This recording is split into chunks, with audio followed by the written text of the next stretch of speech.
खाथि लोगोसे थानानै जाहाथे गावनि नखरखौ सामलायलांनो हायो आरो इसोरनि महिमाखौ जाहाथे नुजाहोनो हायो इसोरा बेबायदि थांखि लानानै इसोरा नखरखौ सोरजिदों आरो बेवहायनो जोङो गाव गावनि नखरखौ जोङो जोथोन लानांगौ आरो इसोरा जिसु ख्रिस्टआ जोंनो जि गोजोननायखौ होलांदों बे गोजोननायखौ जोङो गावनि नखराव जोङो लाखिनो जोङो नांगौ बा जोंनि नखराव मोनसे हान्थि परिबेसखौ जोङो खालामनानै जोङो बेबायदि लानांगौ आरो जेब्ला जोङो बाइबेलनिफ्राय जुदि जोङो नायो नखरखौ सोरजिनायनि जिथु गाहाय बेबायदि फोरोंनाय बाइबेलाव जेब्ला जोङो नायगोन इफिसास बा बालाब 25 सिरिखौ जेब्ला जोङो नायगोन इफिसास बा बालाब 25 सिरि बेयाव बेबायदि बुंनाय दङ अ बिसायफोर ख्रिस्टआबो गिर्जाखौ अननानै बिनि थाखाय गावखौ जेरै गथायदों बेबादिनो नोंसोरबो गाव गावनि बिहिखौ अन जिसु ख्रिस्टआ गावखौ जेरै गिर्जानि थाखाय गथायदों बेबायदिनो बिसायफोरा गाव गावनि बिसिखौ बिसोरो अननांगौ आरो नैथिया जादों इफिसासनिनो जोङो नायनो इफिसासावनो बा बालाब 22 सिरिखौ जेब्ला जों नायगोन अ बिहिफोर नोंसोरो फोरबोनि सिङाव बादि गाव गावनि बिसायनि सिङाव गंदो आरो बे बाइबेल सिरियाव जोङो मिउचुअल रिलेशनशिपखौ जोङो नुनो मोनदों बे बाइबेल सिरियाव आरो बेनो जादों जोंनि बेबायदि गाहाय फोरोंनाय बाइबेलनिफ्राय गाहाय फोरोंनाय मोनसे नखरखौ जुदि जोङो गोगोमै गसंनानै जुदि जोङो लाखिनोब्ला बे बाथ्राया साफ्रोम नखर बिगोमानियाव बिसि बिसायनि गोसोआव बे बाथ्राया थानांगोन अननाय आरो मान होनाय बे मोननै बाथ्राखौ जोङो बेयाव नुनो मोनदों अननाय आरो मान होनाय बिसाया गावनि बिसिखौ अननांगोन आरो बिसिया गावनि बिसायखौ मान होनांगोन अननाय आरो मान होज्लायनाय बे मोननै बाथ्राया हदायबो बिसि बिसायनि गेजेराव थानांगोन आरो जेब्ला अननाय मान होलायनाय बेबायदि मिउचुअल रिलेशनशिप जेब्ला थानाय नङा बिसि बिसायनि गेजेराव जेब्ला थानाय नङा बे नखराव मा जागोन अशान्ति सृष्टि जागोन गोजोननाय गैयै नखरा बेबायदियै जागायजेनगोन जेब्ला अननाय आरो मान होनाय बे मोननै बाथ्राया जेब्ला नखराव थानाय नङा अब्लानो नखराव अशान्ति परिबेस गोजोननाय गैयै बियो जागायजेनगोन आरो बेवहायनो जोङो गावनि नखरखौ गोजोन नखर ख्रिस्टियान नखर बेबायदियै जोङो फसंनोब्ला बे मोननै बाइबेल सिरिखौ जोंनि बिसि बिसाय साफ्रोमबो बे बाइबेल सिरिखौ गोसोआव लाखिनांगोन আমি বাইবেলত যেতিয়া চাওঁ ইফিছিয়া 5 অধ্যায় 25 পদ ইফিছিয়া 5 অধ্যায় 25 পদ আমি চাওঁ হে স্বামীসকল খ্ৰীষ্টই যেনেকৈ মণ্ডলীক প্ৰেম কৰিলে আৰু তাৰ নিমিত্তে নিজৰ প্ৰাণ দিলে তেনেকৈ তোমালোকেও নিজ নিজ ভাৰ্যাক প্ৰেম কৰা এই বাইবেল পদত আমি দেখা পাওঁ যে স্বামীসকলে নিজৰ ভাৰ্যাক প্ৰেম কৰিব লাগে যেনেকৈ যীশু খ্ৰীষ্টই গীৰ্জাক প্ৰেম কৰিছিলে ঠিক তেনেদৰে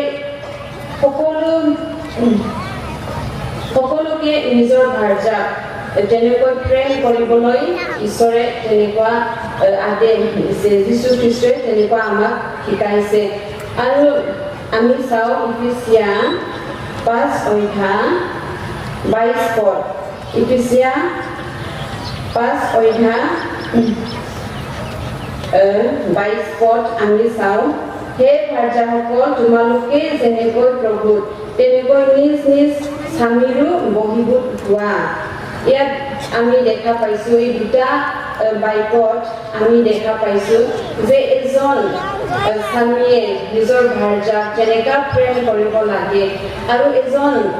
মহিলাই নিজৰ পুৰুষক কেনেকুৱা ৰেসপেক্ট দিব লাগে এই বিষয়ে আমি এই দুটা বাইবেল পথত আমি দেখিবলৈ পাওঁ আৰু এই দুটা বাইবেল পথ যেতিয়া আমাৰ মনত থাকিব তেতিয়া আমি নিজৰ ঘৰখন ভালদৰে আমি চলাই নিব পাৰিম আৰু এটা সুখী পৰিয়াল আমি বনাব পাৰিম কাৰণ ঈশ্বৰে আমাৰ পৰিয়ালক সুখী পৰিয়াল হৈ থকাটো বিচাৰিছে আৰু ইয়াৰ কাৰণে সুখী পৰিয়াল হ'ব কাৰণে স্বামী আৰু স্ত্ৰীৰ মাজত মৰম আৰু ৰেসপেক্ট এই মৰম আৰু যিটো ৰেসপেক্ট এই দুটা বস্তু যেতিয়া সদায় থাকিব সেইটো হ'ল এটা খ্ৰীষ্টীয় পৰিয়াল গঠন কৰাৰ মূল এটা বিষয় ইয়াৰ কাৰণে আমি খ্ৰীষ্টীয় ভাৰ্যাসকল আৰু পুৰুষসকল আমি কি কৰিব লাগে মৰম আৰু ৰেসপেক্ট এই দুটা বস্তু আমাৰ পৰিয়ালত বা স্বামী স্ত্ৰীৰ মাজত কিন্তু সদায় তেনেকৈ থাকিব লাগে Sekitar hambalabdo siriau sarani udaharon जोङो नुनो मोनो सेकिटर hambalabdo siriau सारायाबो आब्राहामखौ मानिनानै बेबायदि बिबा मुंख'दोंमोन इंलिश बाइबेलावब्ला लर्ड होनना बुंदों सारायाबो गावनि फिसायखौ मानिनानै बिखौ बिबा मुंख'दों आरो गोदोनि दिनाव गोथार आइजोफोरा होनना बुंदों गोथार आइजोफोरा जायफ्रा इसोरखौ मिन्थियो बेबायदि आइजोफोरा गाव गावनि बिसायनि सिङाव गंनानै गावखौ समायहोयोमोन होनना बुंदों गावखौ समायहोयोमोन सासे आइजोनि जिथु प्रकृत समायनाय नंथारगौ समायनाय बियो गावनि बिसायनि सिङाव थानानैसो सासे बिसिया जुदि गावनि बिसायनि अख्रा जानानै थायोब्ला गावनि बिसायखौ मान होनो रोङाब्ला गावनि बिसायखौ अननो रोङाब्ला जोथोन लानो रोङाब्ला रावबो सासे आइजोखौ सासे मोजां आइजो होननानै रावबो बुंनाय नङा जे सासे आइजोआ गावनि बिसायनो मोजां जाहोनो लोंहोनो हायाब्ला गावनि बिसायखौ मोजाङै जोथोन लानो रोङाब्ला मान होनो रोङाब्ला गुरै रावजों जुदि बुंनो रोङाब्ला बे आइजोखौ रावबो सासे मोजां आइजो होनना बुंनाय नङा आरो बिनिखायनो गोदोनि दिननि गोथार आइजोफोरा गासै आइजोखौबो बुङाखै नाथाय गोथार आइजोफोरा मा खालामोमोन बेबायदिनो गाव गावनि बिसायनि सिङाव गंनानै बिसोरो गाव गावखौ बेबायदि समाय होदोंमोन आरो बेबायदि मोनसे बाथ्रा बुंनाय दङ जे जुदि सासे हौवाया न'खरनि बिगोमाब्ला बा न'खरनि खर'ब्ला आइजोआ सासे आइजोआ बिनि खर'नि किरिटि होनना बुंनाय जादों आरो जुदि सासे हौवाया न'खरनि खर' बा बिगोमाब्ला सासे आइजोआ माने बिनि किरिटि माने बिनि समायनाय सानैजों जेब्ला लोगोसे थागोन सानैजों जेब्ला बेबायदि हदायबो अननाय मान होज्लायनायाव जेब्ला थागोन बेयावसो बेबायदि समायनाय आरो गोजोन न'खर दानायनि फाउन्डेसन जागायजेननाय मोनसे गोजोन न'खर दानायनि बियो जागायजेननाय आरो बेयावहायनो साफ्रोम हौवाफ्राबो गावनि आइजोखौ गावनि हिन्जावखौ अननो रोंनांगोन आरो हिन्जावफ्राबो गावनि हौवाखौ मान होनो रोंनांगोन बेबायदि मिउचुअल रिलेशनशिपआ जेब्ला थागोन न'खरा बेबायदि जौगागोन आरो ख्रीष्टीय न'खर बेबायदि जानो हागोन आरो इब्रियारि 13:4 सिरियाव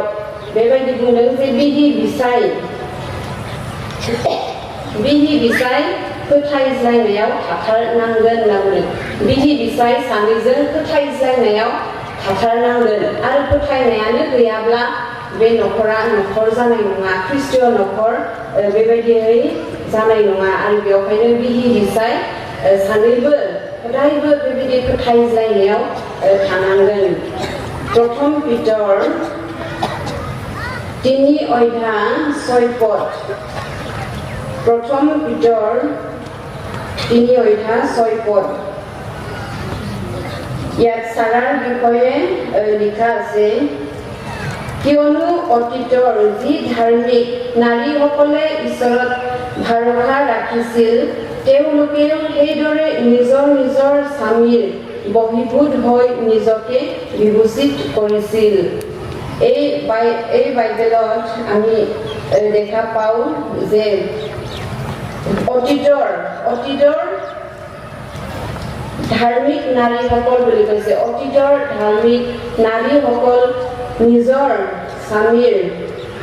নিজৰ স্বামীৰ বহিবুট হৈ নিজকে বিভূষিত কৰিছিল। আমি সাৰাৰ বিষয়ে আমি জানো বাইবেলত যে সাৰাই নিজৰ স্বামীক সদায় প্ৰভু বুলি মাতিছিলে আৰু সেইদৰে অতীতৰ নাৰীবিলাকে নিজ স্বামীৰ তলত থাকি বা নিজ স্বামীৰ বহিবুট হৈ নিজক বিভূষিত কৰিছিল, নিজকে সৌন্দৰ্য দেখাইছিল, নিজৰ যি সৌন্দৰ্যতা সেই সৌন্দৰ্যতা নিজৰ স্বামীৰ তলত থাকি তেনেকুৱা অতীতৰ নাৰীসকল দেখাইছিলে। আৰু ইব্ৰী 13:4 লিখা আছে যে সকলোৱে ইব্ৰী 13:4 সকলোৰে মাজত বিবাহ আদৰণীয় হওক আৰু স্বামী ভাৰ্যাৰ পৰস্পৰৰ প্ৰতি বিশ্বাসী হওক। স্বামী আৰু ভাৰ্যাৰ দুজনৰ মাজত যে বিশ্বাস সেই বিশ্বাস সদায় থাকিব লাগে। যেতিয়া বিশ্বাস নাথাকিব স্বামী আৰু স্ত্ৰীৰ মাজত এটা পৰিয়াল আমি গঢ়ি উঠিব নোৱাৰিম। बेवहायनो जोङो बिसि बिसाय हौवा हिनजाव जानानै मान होज्लायनाय अनज्लायनाय आरो फोथायज्लायनाय बे मोनथाम गोनां बाथ्राखौ जोङो बेयाव नुनो मोनबाय। अनलायनाय, मान होलायनाय आरो फोथायज्लायनाय। আমি ইয়াত তিনিটা বিশেষ কথা আমি দেখিবলৈ পাওঁ যে মৰম, ৰেসপেক্ট আৰু বিশ্বাস। এই তিনিটা বিষয় এটা পৰিয়ালৰ কাৰণে বা স্বামী স্ত্ৰীৰ কাৰণে এই তিনিটা বিষয় অতি প্ৰয়োজনীয়। আৰু बेवहायनो जोङो गावनि बिसायनि सिङाव आइजोफोरा गंनानै जोङो बेबायदि जिउ खुंनांगौ आरो जोंनि बिसायफ्राबो गावनि बिसिफोरखौ अननांगौ। बे बाथ्राखौ जोङो नुनो मोनबाय। बेयावसो जोंनि नंथारगौ गोजोननाया बेयावसो दङ। जुदि बिसाया गावनि बिसिखौ अननो रोङाब्ला हदायबो रायबाय थायोब्ला लोंनानै जानानै जुदि गावनि बिसिखौ अननो रोङाब्ला बुयोब्ला नासयोब्ला आरो न'निफ्राय होखारोब्ला बे मोनसे ख्रिस्टियान न'खर नङा। ख्रिस्टियान न'खर बियो माब्लाबाबो जानो हानाय नङा। आरो जिसु ख्रिस्टनि होलांनाय गोजोननाय बे गोजोननाया न'खराव माब्लाबाबो थानो हानाय नङा। आरो बेवहायनो जोंनि बिसायफोराबो गावनि बिसिखौ गोसो गोथारै जेरै जिसुआ गिर्जाफोरखौ अनदोंमोन बेबायदि अननो गोरों बिसायफोराबो जानांगोन आरो बिसिफोराबो गावनि बिसायनि सिङाव गंग्रा, मान होग्रा आरो फोथायजाग्रा आइजो बेबायदियै जोङो जानांगोन। अब्लासो बे मोनसे गोजोन न'खर जानो हागोन। दा गोजोन न'खर जुदि जोङो दानोब्ला मान होनाय, अनज्लायनाय आरो फोथायज्लायनाय बे मोनथाम बाथ्राखौ जों नुबाय। आरो जोङो नायनो जोङो बिसि बिसाय जानानै न'खरखौ दाजेनब्ला आरो न'खराव बेजोंनो लोगोसे मा थायो? जोंनि गथ'फोर थायो। आरो दानि जुगाव, दानि बेस्थतानि जुगाव बिमा बिफा जानानै गावनि गथ'फोरखौ जोथोन लानाय, फोरोंलांनाय बे मोनसे चेलेन्जिं, गोबां गोब्राब दानि जुगाव। कारण गासैहाबो सम गैया। बिसायाबो खामानियाव थाङो, बिसियाबो खामानियाव थाङो आरो बेबायदिनो गथ' गथायखौ फोरोंनायाव बेबायदि गोबां समस्यानि मोगा-मोगि जोंनि बिमाफोरा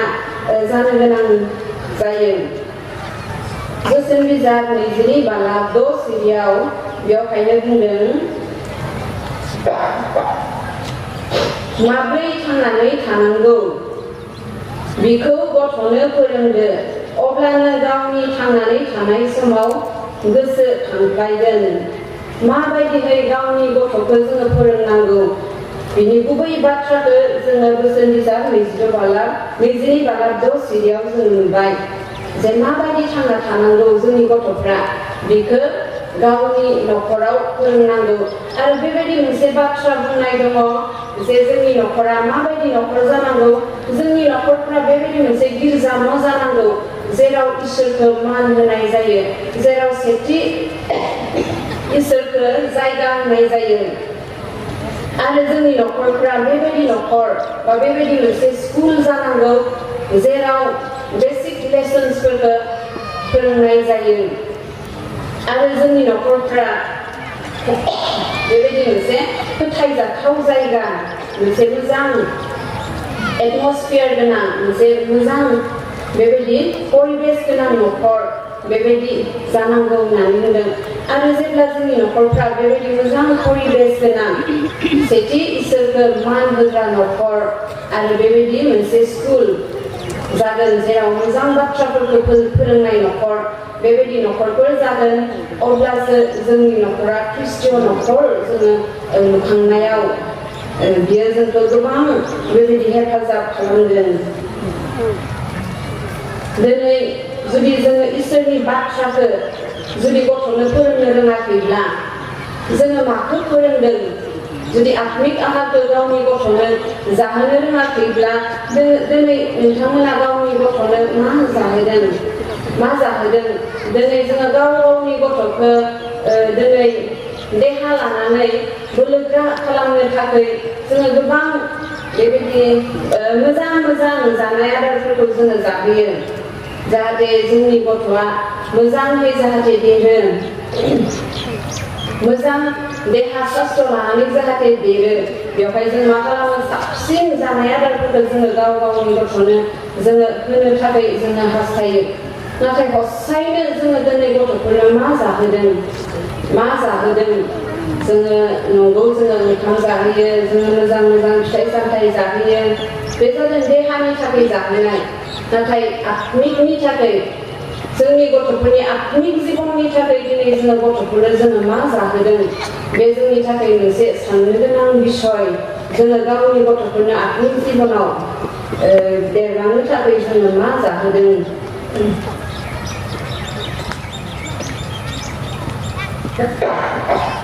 बाइबेलाव आंनि देखा पाउन Proverbs হিতুপদে 22 অধ্যায় 6 পদ ইয়াত কোৱা হৈছে যে সন্তানে কেনেকৈ চলিব লাগে সেইটো তাক শিকাব লাগে কেনেকৈ জীয়াই থাকিব লাগে এই বাক্যবোৰ নিজৰ সন্তানক শিকাব লাগে আৰু এই বাক্যৰ পৰা আমি যেতিয়া চাওঁ যে আমাৰ ঘৰবোৰ কেনেকুৱা হ'ব লাগে আমাৰ পৰিয়াল বা আমাৰ ঘৰ এনেকুৱা ঘৰ হ'ব লাগে য'ত ঈশ্বৰক প্ৰথম স্থান দিয়া হয় আৰু আমাৰ ঘৰবোৰ এনেকুৱা এটা স্কুল হ'ব লাগে য'ত আমি ভাল শিক্ষাবোৰ নিজৰ সন্তানক আমি শিকাব পাৰোঁ আৰু এনেকুৱা এটা ভাল এটা পৰিৱেশ থকা এখন ঘৰ হ'ব লাগে য'ত সকলোৱে মিলা প্ৰীতিৰে থাকে ইজনে সিজনক প্ৰেম কৰে ইজনে সিজনক মৰম কৰে তেনেকুৱা এটা ভাল ঘৰ আমি গঢ়ি তুলিব লাগে আৰু আমি আজি দেখা পাওঁ আজিৰ দিনত যে পিতৃ মাতৃসকলে নিজৰ কামত সকলোৱে ব্যস্ত হৈ থাকে সকলোৱে ব্যস্ততাত থাকে আৰু ইয়াৰ কাৰণে বহুতখিনি সময় আমি নিজৰ সন্তানৰ লগত কটাবলৈ আমি নাপাওঁ ইয়াৰ কাৰণে আমাৰ কাৰণে ভাবিব লগা কথা যে আমি নিজৰ সন্তানক আজি আমি কি খুৱাইছোঁ শাৰীৰিকভাৱে বলৱান হ'বলৈ আমি নিজৰ সন্তানক বহুতো ভাল খাদ্যবোৰ আমি খুৱাওঁ ভাল ফল-মূল আৰু তেনেকুৱা বহুতো ভাল খাদ্যবোৰ আমি খুৱাওঁ কিন্তু আত্মিকভাৱে বলৱান কৰিবলৈ আমি নিজৰ সন্তানক আমি আজি কি খুৱাইছোঁ সেইটো আমাৰ বাবে এটা চিন্তা কৰিবলগীয়া এটা বিষয় आरो बेवहायनो जोङो नुनो मोनदों जोंनि न'खरफोराव जुदि जोङो इसोरनि बाथ्राखौ फोरोंनो रोङाब्ला गावनि गथ'फोरखौ जुदि जोङो आत्मिक आहार जुदि जोङो जाहोनो रोङाब्ला साननानै नाय जोंनि न'खरा भबिष्यत माबायदि जालांगोन दिनै जोंनि गथ'फोरा उन्दै बैसोआव दङब्ला बे गथ'फोरा सानसे देरलांगोन आरो देरनानै बिसोरो बेबायदिनो सेंग्रा सिख्ला बैसो जाहैगोन बै समाव बिसोरनि अबस्थाया मा जाहैगोन सेंग्रा सिख्ला बैसोनि अबस्थायाव जोङो गावनि गथ'खौ गासै गाज्रिनिफ्राय जुदि मोजां अबस्थायाव जुदि नुनो लुबैयोब्ला गाज्रि लोंनाय जानाय आरो गासै गाज्रि संसारि बायदि सोलिनायनिफ्राय गोजानाव थानानै मोजां जिउ जुदि जोङो खुंनायखौ जुदि जोङो गावनि गथ'फोरनि जिबनाव जुदि जोङो नुनो हास्थायदोंब्ला जोङो गावनि गथ'नो जोङो फोरोंथारनांगोन जोङो गावनि न'खराव शान्ति परिबेसखौ अरायबो जुदि लाखिनो जोङो इच्छा खालामोब्ला जों रावबोथ' अशान्तियाव थानो मोजां मोना न गोजोन गैयै परिबेसाव जोङो रावबो थानो मोजां मोना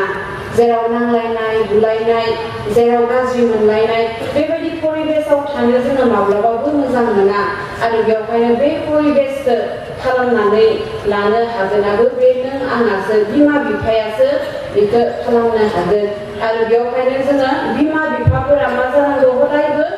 उनखौ नायहरग्रा जानांगौ उनखौ नायहरग्रा फिउचारखौ नायहरग्रा जोंनि फिउचारा माबायदि जागोन बेखौ जोङो डिजाइन खालामग्रा बिमा बिफा जानांगोन जोङो आर्टिस्टबो जानांगोन आखिनानै जोङो मोजां सावगारि आखिनो रोङा जानो हागौ नाथाय गावनि न'खरखौ मोजां डिजाइन खालामनो हाग्रा आर्टिस्ट बिमा बिफा जोङो बेबायदियै जोङो जानांगोन मोनसे बिजाबाव आङो फरायनो मोनदोंमोन आरो बेयाव मोनसे बेबायदि मोनसे आयदा आङो मोनदोंमोन आरो बेनो जादों बेबी ब्लेसिं बयड माने एम्पटी ब्लेसिंस मोनसे गुबुन हादरनि लिरनाय बेबायदि बिजाब आरो बे बिजाबाव बेबायदि लिरदों जे थांनाय 100 बोसोराव इउनाइटेड स्टेट्सआव गासै 50 सिरियाल किलार्स बेबायदि जादों आरो सिरियाल किलार माने मानसि बुथारनाय जाथायफोर जादों आरो बे 50 जोननि गेजेराव 49 जोनानो हौवासाफोर आरो थांनाय 30 बोसोराव गासै 62 स्कुलाव मा जादों स्कुल शुटिं माने गथ'फोरखौ स्कुलाव थांनानै बिदि गावहैनाय बुथारनाय बेबायदि घटनाफ्रा इउनाइटेड स्टेट्सआव जादों आरो बे 62 जोननि भितराव 61 हौवासाफोर आरो बिनि मादाव जेब्ला 17 जन क्रिमिनेलफोरनि सायाव जेब्ला स्टाडि खालामनानै नायबाय बिसोरनि सायाव बिजिरनानै नायबाय आरो मोननै बाथ्राखौ कमन नुबाय होननानै बुंदों आरो मोननै बाथ्राखौ कमन माने एखे रोखोमै नुबाय बेनो जादों जे बिसोरहा बे 17 जना न'खराव समयसा गोनां गथ'फोर बिमा बिफानि गेजेराव समयसा गोनां गथ'फोर आरो सोरहाबा बिफाजों समयसा गोनां गथ'फोर आरो मोनसेया जादों बिसोर गासैबो हौवासाफोर गासैहाबो न'खराव समयसा आरो गासैबो हौवासाफोर बेबायदि मोननै बाथ्राखौ कमन गासैनियावबो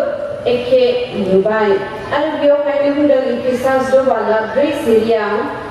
जे बिफाफोर गाव गावनि फिसाफोरखौ दाबोराबहो इफिसास 4 सिरियाव बुंदों गाव गावनि गथ'फोरखौ दाबोराबहो बोराब होनाया अनेक गुबुन रोखोमनि जानो हागौ बोराबनाया सोरबा गाननाय जोमनाय मोनैनि बोराबनो हागौ सोरबा माबा मोनसे बिनानै मोनैयाव बोराबनाय जानो हागौ नाथाय बेबायदि बोराबनायनि सोमोन्दै बेयाव बुङाखै नाथाय जेब्ला जोंनि बिमा बिफाया मावनो नाङै खामानिफोरखौ मावनानै जेब्ला गावनि गथ'फोरनि जिबनाव बेबायदि मोनसे लाजिनायफोरखौ लाबोयो बेबायदि समाव मा जायो जोंनि गथ'फोरा गिथावना महर लायो होनदों जेब्ला बिमा बिफाफ्रा मावनो नाङै खामानिफोरखौ गाज्रि खामानिखौ मावनानै जेब्ला गावनि गथ'फोरनि जिबनाव लाजिनायखौ लाबोगोन बेबायदि गथ'फोरा मा जायो गिथावना जायो आरो बिसोरो रागा जोङो आरो बेवहायनो इफिसास 4 सिरियाव बुंदों जे बिफाफोर गाव गावनि फिसाखौ दाबोराबहो आरो बे बाइबेल सिरिनि गुबै जिथु बुंनाय बाथ्रा बे बाथ्राखौ जोङो बेबायदिहाय जोङो बुजिनानै जोङो मोनो এটা কিতাবত পঢ়ি মই পাইছিলোঁ যে ইউনাইটেড ষ্টেটছত তেনেকুৱা 100 বছৰৰ আগত 50 জনকৈ তেনেকুৱা চিৰিয়েল কিলাৰ যিবোৰ মানুহক হত্যা কৰে তেনেকুৱা 50 জন মানুহক ধৰি পুলিচে থৈছিলে আৰু তাৰ মাজত 49 জন 49 জনে হল ল'ৰা মানুহ হয় তাৰপিছত 30 বছৰৰ আগৰ কথা যে 62 62 স্কুলত তেনেকুৱা স্কুলত গৈ কি কৰিছিলে কিছুমান ল'ৰাবিলাকে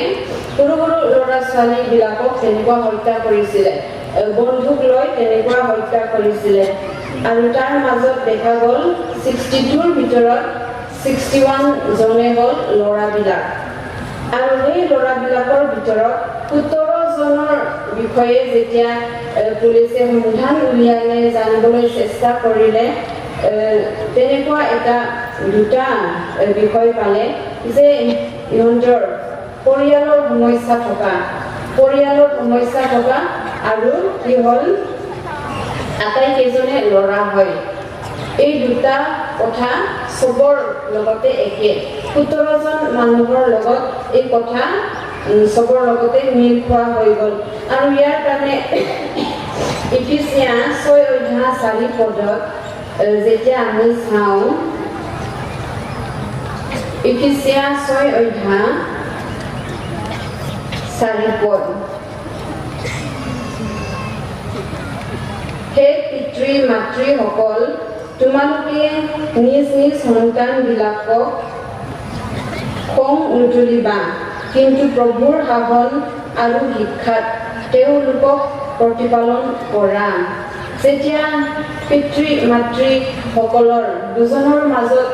যেতিয়া ভাল সম্বন্ধ নাথাকিব যেতিয়া পিতৃ মাতৃয়ে নিজৰ সন্তানৰ ওপৰত তেনেকুৱা এটা বেয়া কাম কৰি দেখাব তেতিয়া কি হয় আমাৰ সন্তানবিলাক খং উঠে আৰু তেনেকুৱা বেয়া কামবোৰ কৰে ইয়াৰ কাৰণে আমি সকলো পিতৃ মাতৃক কৈছে যে নিজৰ সন্তানক খং নুতুলাবা বুলি কৈছে आरो बिनिफ्राय जोङो नुनो मोनबाय जे जोङो बिमा बिफा जानानै गाव गावनि गथ'फोरखौ जोङो बोराब होनो जोङो नाङा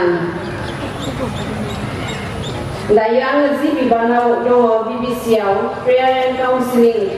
बिबानाव दङ आरो बेयाव गोबाङा काउन्सिलिंनि थाखाय फैयो आरज खालामजानो थाखायबो फैयो आरो बेबायदिनो एरिया पास्टर उमेन प्रमटारफोरखौ लानानै आङो खामानि मावो आरो बेयाव बांसिन फैयो बेरामिफोर आरो टिनेजार्सफोर आरो जायफ्रा टिनेजार्सफोरखौ लाबोयो बिथांमोना माब्लाबा खनथाम खनब्रैबो लाबोयो माब्लाबा बिनिख्रुइ बांसिनबो लाबोयो आरो खनसे फैनायाव जोङो बिथांमोननि समस्याखौ जोङो हमदांजोबनो हाया बिथांमोननि गोसो सिंनि बाथ्राफोरखौ जोङो मिथिजोबनो हाया आरो जेब्ला जोङो मिथिया अब्ला काउन्सिलिं होनोबो जोंहा माब्लाबा समाव जोङो समस्यानि मोगा मोगि जोङो जानो गोनां जायो नाथाय जेब्ला खनथाम खनब्रै बेबायदि लोगो हमबाय थागोन जेब्ला बिसोरजों रायज्लायबाय थागोन काउन्सिलिंफोरखौ होगोन लासै बेबायदिनो मोनसे बेबायदि ओंखारलाङो आरो थाङै जोबथायाव मा जाहैयो न'खरनि समस्याया नुजाहैयो न'खरनि समस्याया बेबायदियै नुजाहैयो जेब्ला न'खराव समस्या जागोन बियो जोंनि गथ'फोरखौ एफेक्ट खालामो बिसोरनि मेन्टेलि फिजिकेलि बिसोरनि जिबनाव बेबायदि एफेक्ट खालामो आरो बेवहायनो दिनै जोङो नुनो मोनदों गोबां जोंनि गथ'फोरा नस्थ' जालांनो हमदों बेबायदि मोजां काउन्सिलिंफोरखौ माब्लाबा नांगौ समाव मोना न'खराव जिबायदि मोजां परिबेस थानांगौ बेबायदि मोनैनि जाहोनाव दिनै जोंनि गोबां बेबायदि लाइमोनफ्रा गथ' गथायफ्रा बेबायदि नस्थ' जालांनो हमदों दिनै गोबाङा ड्राग्स एडिक्ट जानानै रिहाब सेन्टारफ्राव दङ दुखुनांथाव जोंनि न'खरनि सावगारिफोरा बेबायदि दिनै जाबोगासिनो दङ